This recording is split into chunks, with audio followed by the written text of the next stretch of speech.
Saygıdeğer izleyicilerimiz, Fransa'dan üzücü bir haberimiz var. Geçtiğimiz günlerde Fransa'nın Rennes şehrinde yaşayan Muşlu gurbetçi Aydın Muhyiddin'den ailesi, yakınları haber alamıyordu. Bununla ilgili olarak bir son dakika gelişmesi var. Üzücü bir haberimiz var. Bunu hemen sizlerle paylaşmak istiyorum.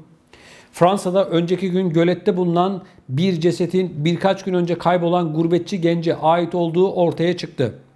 Fransa'nın Rennes'in güneybatısında Apigny göletinde bulunan cesedin bir süredir kayıp olan Aydın Muhyiddin'e ait olduğu ortaya çıktı. West de France gazetesinde yer alan habere göre sabah yürüyüş yapanların haber vermesiyle vahşi cinayet ortaya çıkartıldı. Polisin yaptığı incelemede gölette bulunan cesedin ellerinin arkadan bağlandığı, vücudunun da ağır bir beton bloğa bağlandığı ifade edildi. İlgili Cumhuriyet Savcısı yapılan otopsinin olayın bir cinayet olduğunu ortaya koyduğunu söyledi. Kurbanın vücudunda ölümüne yol açacak çok sayıda yara izi olduğu aktarıldı. Soruşturmanın bu hafta başından itibaren Cinayet Bürosu ekipleri tarafından yürütüleceği belirtildi. Yakınları 3 çocuk babası olan 35 yaşındaki Aydın Muhyiddin'in Cuma gününden beri haber alamadıkları gerekçesiyle kayıp başvurusunda bulunduklarını ifade etti.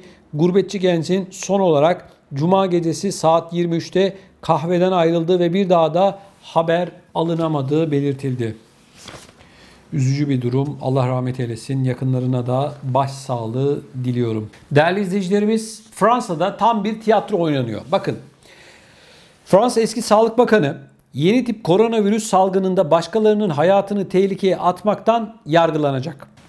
Şubat 2020'ye kadar Sağlık Bakanı olan Buzyn, önceki gün görevini kötüye kullandığı suçlamalarının ardından hükümet üyelerini yargılayabilen tek makam olan Cumhuriyet Adalet Divanı'na ifade verdi.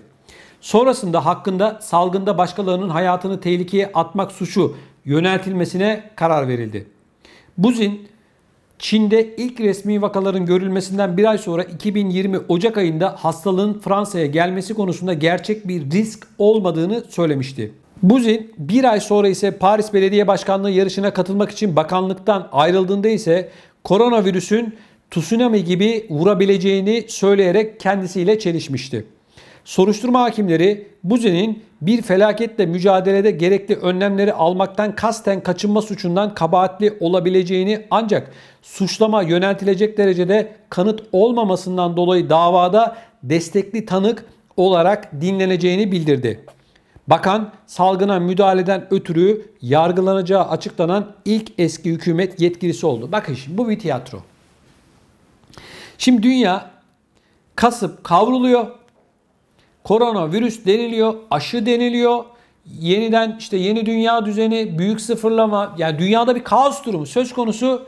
Siz kalkmışsınız bir tane bakanı yargılıyorsunuz. Bakın bu bir tiyatro. Siyasi bir çekişmenin neticesi sonrasında ortaya çıkan bir tablo. Ne diyeceksiniz bakana? Koronavirüsü nasıl engelleyemedim mi diyeceksiniz. Dünya kasıp kavruluyor. Bu işin arkasında bakın siyasi bir oyun var. İşte belediye başkanı adayı, yok siyaseten falan. Siyaset o kadar rezil bir şey ki, o kadar ucuz bir şey ki arkadaşlar. Yani dünyanın kasıp kavrulduğu koronavirüsle ilgili bir konuda Fransa'da sorumluyu eski Sağlık Bakanı yani olarak gösteriyorlar. Ne diyeyim ben? Tiyatro. Yani bakın siz şunu konuşun arkadaşlar. Bakın bu yargılayanlara söylüyorum. Böyle günah keçisi arıyorsunuz ya. Bu kişiyi değil. Siz önce şunları konuşun. Bir, zengin ülkelersiniz ya. Dünyanın en büyük ülkeleri olduğunu söylüyorsunuz ya. Dünyanın en sosyal ülkeleri olduğunu söylüyorsunuz ya. Siz halka ne kadarlık yardımda bulundunuz? Koronavirüs döneminde sağlık kuruluşları gerektiği kadar hizmet verebildi mi? Koronavirüs ilk çıktığında maske ya da diğer sağlık teknik teçhizatları zamanında bulabildiniz mi?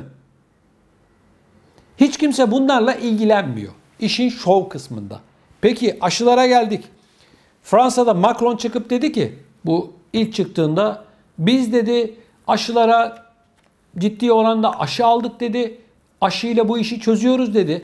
Macron'un bu açıklamasından sonra sağlık ocaklarında, hastanelerde aşı yoktu. Hiç kimse bununla ilgilenmiyor. Sağlıkçılar Şanzelize'de, hemşireler, doktorlar sokaklara çıktılar. Eylem yaptılar. Dediler ki, Macron'u protesto edip dediler ki, elbise yok, maske yok, kıyafet yok diye isyan bayrağı açtılar. Doktorlar, hemşireler, sağlıkçılar. Hiç kimse bunlarla ilgilenmiyor. Şimdi bir tane eski bakanı yakalamışlar.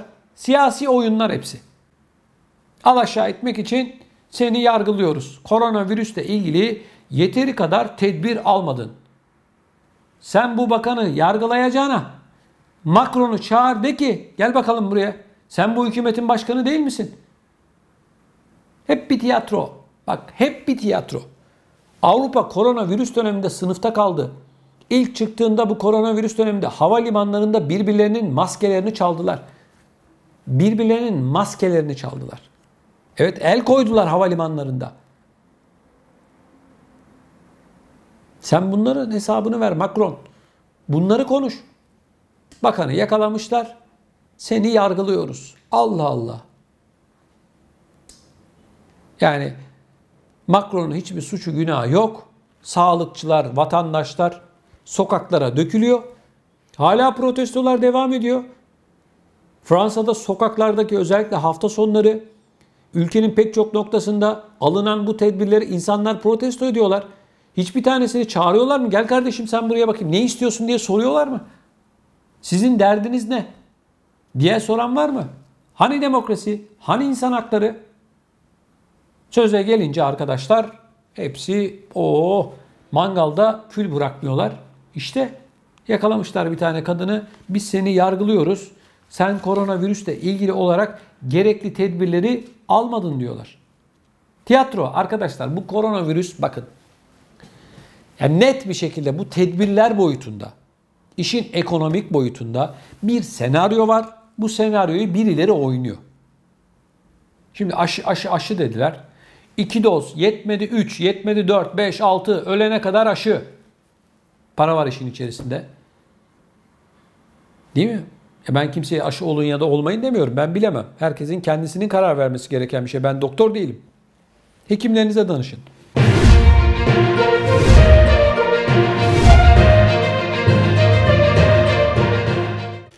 Şimdi baktığımız zaman değerli izleyicilerimiz, şimdi en başa dönüyoruz. Kış geliyor, göreceksiniz. 1 yıl önceye, 1,5 yıl önceye döneceğiz. Ne o zaman? Aşı dediniz, kapanma dediniz, karantina dediniz, test dediniz, onu dediniz, bunu dediniz. Niye başa dönüyorsunuz o zaman? Ne oldu? Yargılanacaksa, bak birileri, başta devlet başkanları yargılanmalı. Birilerinin çıkıp şunu söylemesi lazım Fransa'da ya da diğer ülkelerde.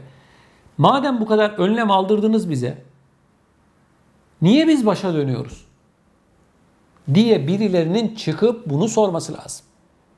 Bakın Fransız medyasına bakıyorum, diğer ülkelerin medyalarına bakıyorum. Bir tane haber yok bu konuyla ilgili. Bir kişi yazmıyor, kimse bunu sormuyor. Ya başa dönüyoruz, başa. O zaman ben niye evime kapandım? Fransa'da vatandaşlarımız neden evine kapandı? Tam kapanma dendi, karantina dendi, testler dendi. Neden? Başa dönecektik madem, neden bu kadar para harcadınız? Bunlara neden bu kadar para verdiniz?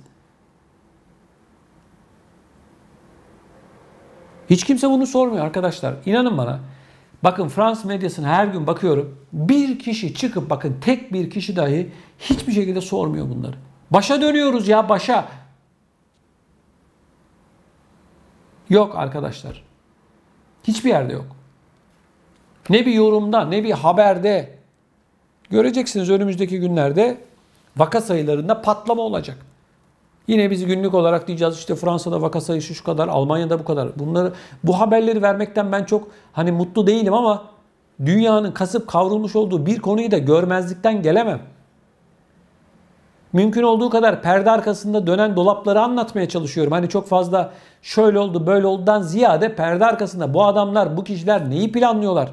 Amaç ne? Hedef ne? Bunları anlatmaya çalışıyorum. Ya insanların ekonomileri alt üst oldu, psikolojileri bozuldu.